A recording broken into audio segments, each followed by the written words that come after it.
Hello, and welcome back to the Let Me Add to That podcast. My name is Elizabeth Graswich, Executive Director of Public Affairs and Communications at the Los Angeles County Office of Education. We are the largest regional education agency in the United States. We serve 80 school districts and nearly 2 million children. We are excited to use this platform to take a deep dive into the conversations surrounding our students and schools in LA County.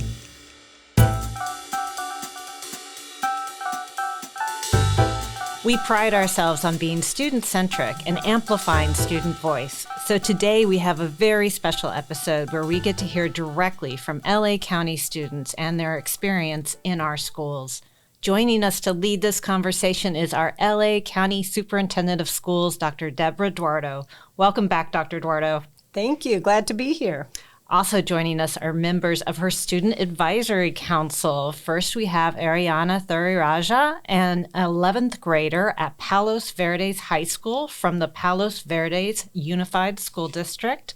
Welcome, Ariena. Hi, thank you for having me. And last but certainly not least, we have Daniel Perez, also an 11th grader, but from Paramount High School in the Paramount Unified School District. Hi, Daniel. Hello, I'm super happy to be here today. Happy to have you.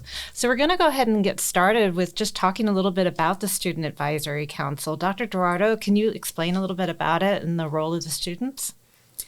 Absolutely. You know, the Student Advisory Council is really an opportunity for me to engage with students and to hear from them about what's working well in their districts, what are things that they'd like to improve on, what's important to our students. And it's really an opportunity for me to hear directly from students, what they want from their schools and how we can improve and how we can do better and how we can make it relevant to them. So it's a critical part of the work that I do. I have to make a lot of decisions that impact them directly. And I really strongly believe that when you're serving a student population and along with educators and parents and communities, you need to go directly to the people that you're serving to really hear what they need and what they want to make sure you're representing them well. Well, and Daniel and Ariena, you have both been on the council for 3 years. So tell us a little bit about what inspired you to join and what does being a student advisor look like in action? I think the thing that really made me want to join was seeing my friends constantly have their thoughts about school and why they don't like it.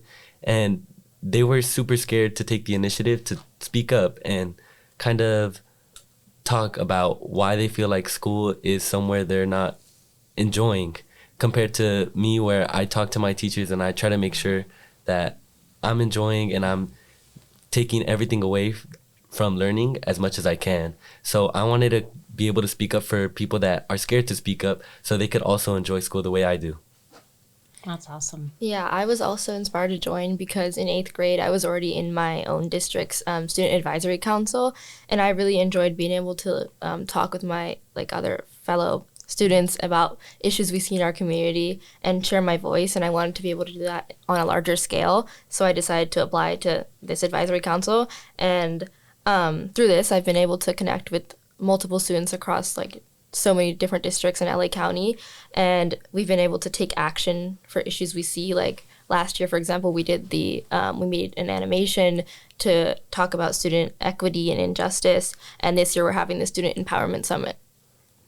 Yeah, and it's so awesome to hear from students and hear what you're experiencing. So what would you say to adults about what students are experiencing right now that maybe they don't know? I feel like one of the most important topics that students go through that is constantly overlooked by adults is definitely mental health. A lot of students today, they go through so much pressure, whether it's sports, colleges, at home too. A lot of students put a lot of pressure on themselves, and it definitely does take a toll on their mental health. And because of that, it affects almost everything they do. And a lot of adults don't really see it as a huge problem just because it's a lot different now. I feel like social media definitely takes a bigger toll onto students now. And over time, we should be able to realize that mental health is one of the biggest problems in today's education system, I would say, because it will affect school, home, everything you do. So I feel like mental health is definitely one of the biggest things that we need to look at together. Absolutely. Yeah, I completely agree. Like, obviously technology has been like played a big role in like our society today, and like it's caused a lot of issues like mental health issues, but also even like issues such as focusing in school. And I feel like adults don't really understand and realize the impact that technology has had on our lives in school. Wow, I think it's just wonderful hearing our students speak about what's important to them, but also just acknowledging, like, they were talking about the ability to interact with students across the entire county. So you're not just interacting with students from your school district, but from other school districts. And there's a lot of similarities when they talk about certain things, but there's a lot of differences. And let's just like, as we're talking here, there's a big difference in Palos Verdes versus Paramount, and who lives there, and income, and a lot of different things that come up. So I think it's just wonderful that our students are so brilliant when we go to them and we say, you tell us what you think we need to fix. And if mental health is important to you, then how do we need to fix that? And as they mentioned, they're working on an amazing project. Every year, the Student Advisory Council works on one big project. And this year, they're working on their Student Empowerment Conference. And they've done everything from deciding the themes, the speakers, the food they're going to eat, how they're going to, how they're going to plan out this entire process, and they're going to be the leaders. They're going to be on the stage, and they're going to be the presenters alongside the adults. So I just think our students here are a perfect example of why we need to have student advisory councils, but more importantly, that we don't just have to have them to hear and just kind of say, oh yeah, well, that's what they said, but to take action and to empower them to be able to do what we know they'll do if they're given the opportunity. Empowering them is such an important phrase. And I know we've heard from students in the past when we've had them on our show talking about different adults in their lives that have made a difference for them. Have you had instances where a teacher, a counselor, a staff member at school made a difference for you? Of course. My math teacher, she's one of the most impactful people in my life, honestly, because she pushes me to strive for more. And when I have troubles in classes, she'll take the time out of her day to try and research the subject, to come back and teach me. Even though it's not exactly what she teaches, she's willing to put in the extra effort to help out a student that really needs it. And to me, that means a lot to me, because it's not on their payroll to do that, of course, but they're willing to go the extra mile to help a lot of students in need. And I feel like with teachers today, they just want to see the fact that a student is trying, and they'll go above and beyond to help them out. And I feel like that's super important in today's education system.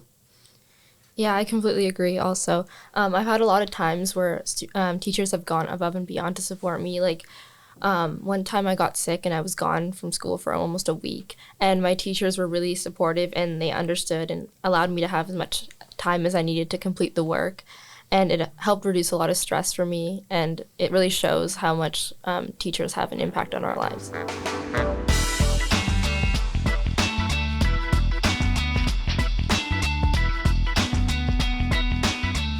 You both uplifted some of the challenges that you see in education. And Dr. Duardo, I know we talk about a lot of challenges that we see here at LACO.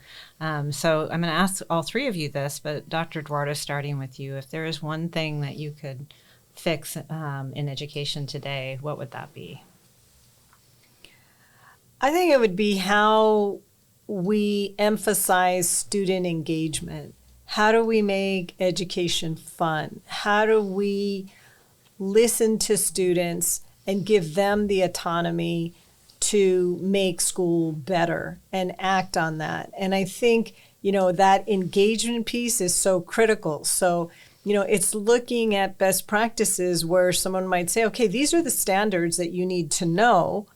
You tell me how you think you can learn these standards and in what modality, or what's the best way that you can learn that would make it possible for you. So I think finding ways to honor that students learn differently, students have different interests. Some students, can be at a comprehensive high school and do fine. Others might have challenges with large schools, but giving them the opportunity to say, this is how I learned best, and telling us how they're going to learn, and give them the opportunity to demonstrate their knowledge through many different ways. And I think that if we did that, students would be more engaged, more empowered, more excited about their learning because they'd have the opportunity to pick what they want to learn as long as it fits within those standards.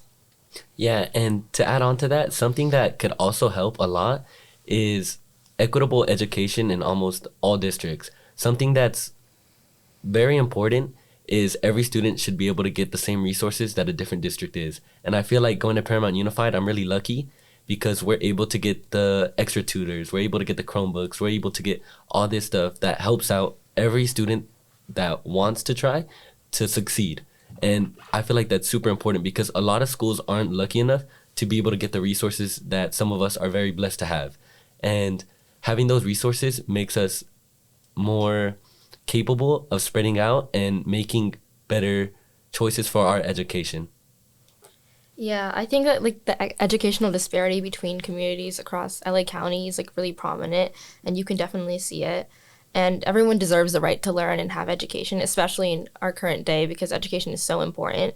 And being able to fix this issue would be really impactful for so many people. And yeah. And I just want to add to what both the students are saying here about equity. And as part of the Student Advisory Council, it's ensuring that students from across the entire county have an opportunity to lead. And not just your typical, your traditional leaders, but, we're not focusing, you don't have to be an A student. And we also made sure that we have students from alternative education programs, students that are in our juvenile court programs. So everybody has an opportunity and the exposure so that they can learn from one another. And it's amazing the things that they come up with. I do have to say that being a part of this council opened up my eyes because there's so many students from different districts that have different outlooks on education. And being a part of this made me want to look into my district and made me want to speak up for a lot of students because I see the disparities and the differences between different districts across the county. So I did apply for the student board member because I feel like everything I learned here could help a lot for my district, for districts across the county in general. I love it. That's wonderful, Daniel. And that's what we're talking about is exposure and opportunity and empowerment and building confidence in our students so that they can see for themselves the potential that they have to be leaders, which they already are, but building that confidence and giving them the opportunity to work together to grow. And we've just talked about the wonderful opportunity of the Student Advisory Council. You can be student board members in many cases now. What are other opportunities that you all have found engaging that are outside of the classroom? An opportunity I did find really engaging is the ability to create clubs in my high school. So you can create a club from a sport club, a chess club, to a leadership club. And over time, taking that initiative is something that creates not only leaders, but it creates new friends. It creates people you can trust. It creates almost anything you can think of. So the ability to create a club is super, super good for almost every student because it lets you go out and meet new people. And I feel like that's really important. Yeah. So another activity I have that's been really impactful for me is my nonprofit organization, which I started a few years ago. And the main goal of it was to promote equitable access to education across communities, especially in LA County. And this nonprofit organization has really shaped my view of the issues that students face across LA County, especially access to educational resources. And also after the LA fires, I was able to help with this issue because I helped donate laptops to the Rosebud Academy, which was burned down in the fires. These students were in the fires and they had to move and all of their resources got burned down. And so donating these laptops helped me, improve their access to these educational resources that they need to succeed. It's so awesome to see both of you involved in things that are helping other students too, which is cool. One of the things, it's a question I'm always fascinated with is that, the world's a changing place. And so it's always wonderful to hear from students about how do you think that schools can help prepare you for kind of real world challenges that you'll face as adults and kind of the changing workforce? I think definitely the thing that can prepare students the most for the real world is hands-on learning. And I think the ability to learn firsthand gives you not only experience in exactly what you're doing, but the ability to carry that over into something else in life. And the ability to adapt to your surroundings is definitely one of, if not the most important thing as a learner in education to do, because in college, you may not stick with the major you initially choose. And the ability to adapt to a new major is something super important. And I feel like in general, you should be able to not be scared to try new things, for sure. Yeah, I think that also in schools, we can add certain classes to our curriculum to help students succeed in their future. For example, we can add media literacy classes so students can know more about the misinformation that's often spread on social media, and also even classes about like how to manage money, which can be really beneficial for us in our future. That's wonderful. You know, both of you talked about the importance of equity between schools and between school communities. And so I'm curious as how you think schools can create more inclusive spaces for all students, regardless of background or identity. Yes, so I think, again, shout out to Paramount High School, shout out to Paramount Unified, but we're super lucky because we have this thing called Pirate News, and it's basically a way that we can keep all students informed about what's going on around campus, news they should know, good things that the school has done, especially in sports or new events coming up. And with that, they do promote a lot of different cultures, right? So for Black History Month, we do a lot of things to help kind of encourage others to be accepting and to get to know other people and to understand what people have been through. And I feel it's really important because throughout the year, like Latino History Month, a bunch of things like that, they do the most to make sure everybody understands that different cultures are accepted and everybody should be accepted at that school to get to know one another.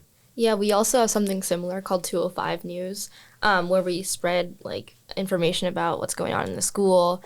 And also at my school, we celebrate diversity a lot through like events, such as we celebrate Diversity Week, Black History Month, Women's History Month, Pride Month.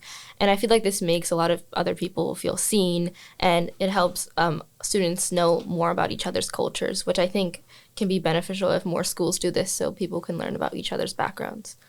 Did you want to add to that, Dr. Duardo? I think our students have it down. I mean, I think it all comes to feeling a sense of belonging and feeling you're represented in your school and seeing yourself, making sure the curriculum and instruction is relevant to what students are experiencing today, and that they get the opportunity to read literature and authors that come from all over the world, and that they can grow and learn from one another. And I think exactly what they said is 100% accurate. But also, as related to some of the mental health issues that both Daniel and Ariena brought up was doing screenings, checking in, continuing to build relationships between staff and not just teachers. And I think it's so incredible that both of you spoke to teachers that have supported you. But, how does everybody on the campus interact with students, custodian, teachers' assistants, people who work in the cafeteria? How do we all embrace the students that we're serving and making sure that they're safe and that they feel safe and that they have access to resources? We know that students that feel welcome are more engaged and do better in schools. It's so important. I do have to say, on that topic, it should be really important that students don't be afraid to get to know other students. A lot of people are super scared to get to know somebody new because they don't know who they are. And that's something that shouldn't make students fear other students, but should make other students to want to get to know them, if that makes sense. So people look at other people and their initial thought is to judge them by their cover, by what they see at first sight. But once you get to know someone, it could be almost crazy how similar they are to you. And the biggest thing to make everybody feel accepted and welcome at a school is talking to other people, making sure they know that they're welcome and they have other people around them that support them. Beautiful.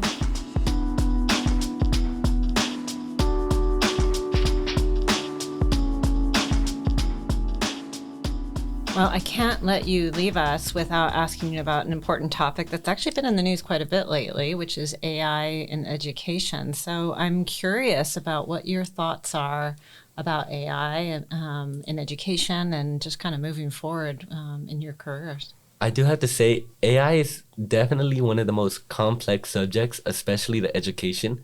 AI can be used as such a good tool because it's essentially a tutor that's always available for you. It knows almost everything you can ask about it, and it always has a definitive answer and will give you exactly what you want. But the problem with AI is it's so abused. Students now use it not as a resource, but as a tool to get them out of working on what they really need to do. And that's the downfall of AI, because a lot of teachers want to initially say that it shouldn't be used at all, but that's because of the way that other students have used it to make them think that it's a tool to get them out of work. But as someone that uses AI to help them on their work, I can give it my essay and ask what I did wrong, something that can help me to improve on it, some pointers to make my writing flow better. And that has made me such a better student to be able to understand what I'm doing wrong at the blink of an eye, that could allow other students to also improve on just their math work, their science work, their history work. But AI could be revolutionary in the right hands, but to people that want to use shortcuts, it's one of the worst tools because they're getting through without learning properly. And that's super important in education, learning the material.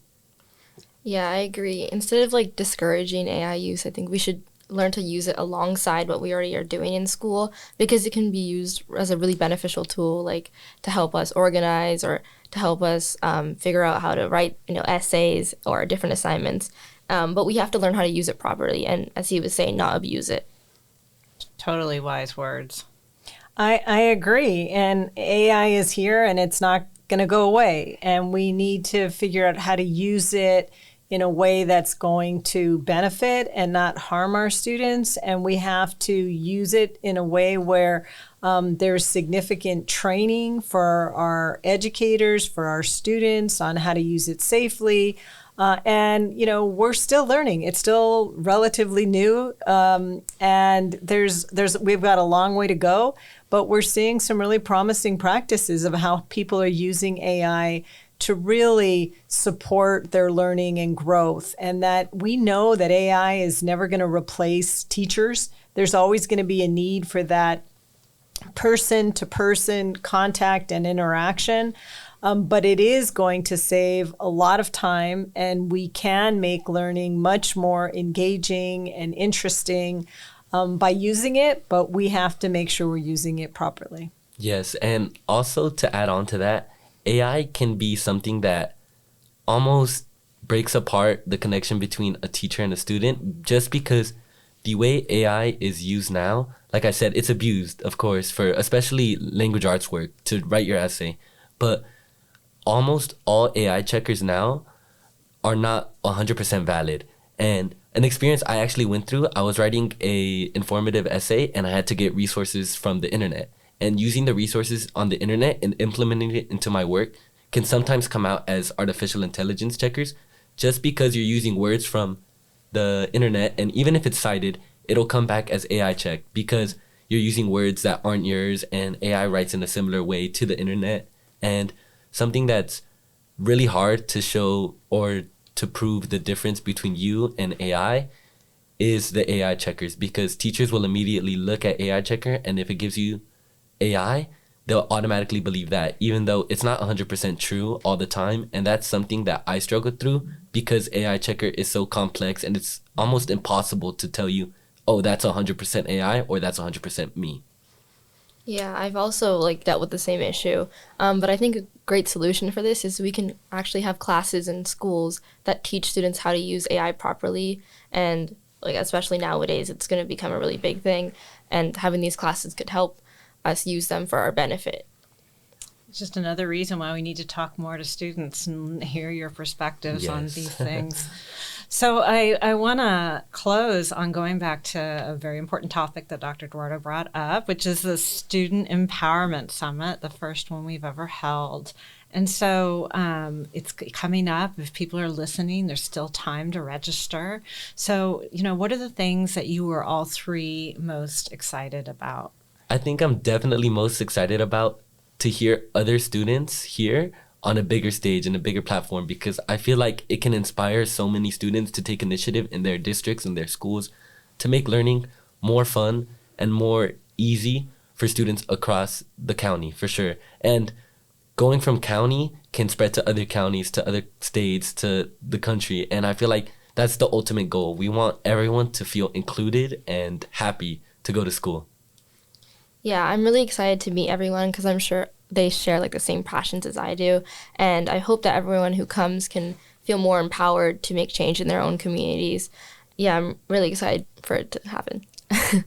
Well, I am super excited to see the fruit of the labor that these students have put into it. They've been working on this, coming together, in small work groups. Like I said, some are planning the meals, some are planning the speakers, some are planning, how to pick the facility and the panel and who's going to facilitate the panel. And I'm really excited about seeing it all come together. I know it's going to be wonderful. And I just can't wait to see the looks on their faces and the pride that they're going to feel that they put this on. And it's something that is going to encourage other students, I hope, to get more involved and to do something similar. Well, and I'll add, because I'll be there, I'm also excited to be able to just hear more student voices and learn more from students. So I want to thank Dr. Duardo, Ariena, and Daniel for sharing your insights and experiences with us today. To keep up with our Student Advisory Council, make sure to visit lacoe.edu or follow us on social media. Thanks, everyone. Thank you so much for having me. Thank you. Thank you. Please follow the Los Angeles County Office of Education on Instagram, TikTok, and Twitter at Los Angeles COE. That's Los Angeles COE. Or you can find us on Facebook and LinkedIn at Los Angeles County Office of Education.